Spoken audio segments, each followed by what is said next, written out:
Please rise. I pledge allegiance to the flag of the United States of America and to the republic for which it stands, one nation, under God, indivisible, with liberty and justice for all. Good morning, Geneva. I'm Chris Nosevich. And I'm Rebecca Spezzano. There's a push to get young people out to vote and be counted. We'll tell you more about that because GTV News starts right now.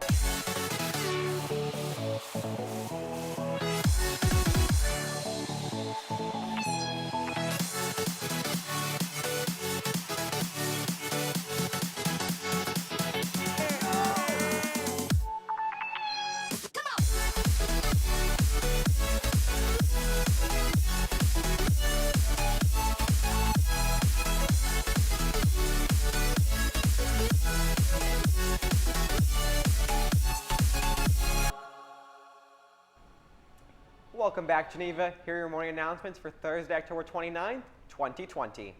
It's less than a week before Election Day, and young people are getting involved in record numbers. Data shows that early voting among people between the ages of 18 to 29 is up across 14 critical states. GTV reporter Sydney Hostasa tells us more about the race. Election Day is on November 3rd, and everywhere you look, there are campaign signs. It's an effort to get everyone out to vote. Presidential candidates Donald Trump and Joe Biden are vying for the top job.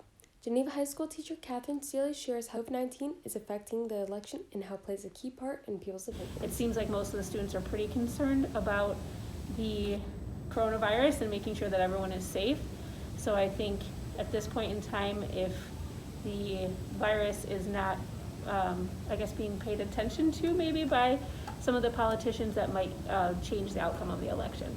Seniors Zach Padgett and Carson Short believe that the race is tighter than we think and tell us why it's important for those who are able to vote from our generation should. It's all up to the people to choose who they want to lead us through this. I think it's going to be really close, a lot closer than the polls are currently showing. And it's very important that you go out and vote for whoever you believe will do a better job of leading our country through these tough times.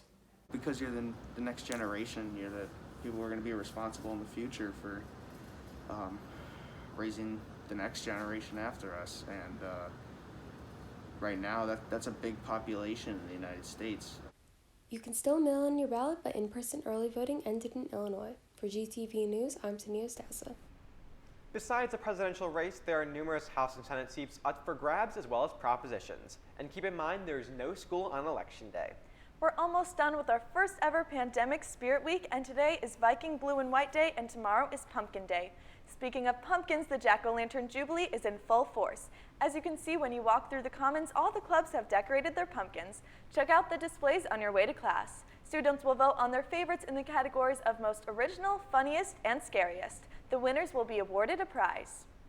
And a quick congratulations to the winner of the Paint the Town window displays. GHS Photo Club took home first place and won $150 for their club. Congrats.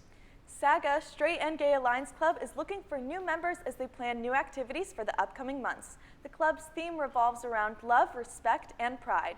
The club supervisor says their meetings are open to everyone and anyone who wants to boost their self-esteem and be comfortable in school. So SAGA is a club where people can come and be themselves. It's a club for straight people, for gay people, for transgender people, for anyone that supports openness and being who they are. First says, unfortunately, the club's enrollment numbers are down, but they are trying to have meetings to accommodate both A and B schedule students. During COVID, it can be really hard to get leadership experience, but Leo's Club is here to change that. Leo's Club is a community service-oriented club, and this Friday is an introductory meeting for all new members. The meeting will take place at Microsoft Teams and will begin at 7 a.m. The code to join the teams is 32WJOVA. For any more questions, please see Mrs. Poole. And now for a quick look at today's weather. It's an expected high of 46 degrees and a low of 27. It's a nice fall day.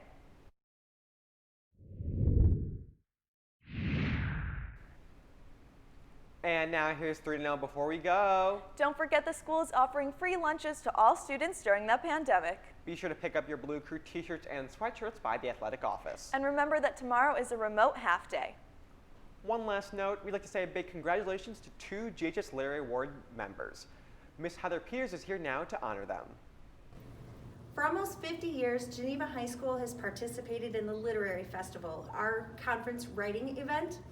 And sadly, because of last year, COVID kept us from being able to have our awards ceremony, so we'd like to just take a minute to recognize two phenomenal writers, Grace Cheslikowski with a 3rd place in poetry, and Grace Spallone in short fiction, an honorable mention. Thank you very much, ladies, for your hard work. Awesome job, ladies. Well, June, that looks like that's all the news we have for you today. I'm Chris Nosevich. And I'm Rebecca Spezzano. Have a spooky Halloween weekend, Geneva.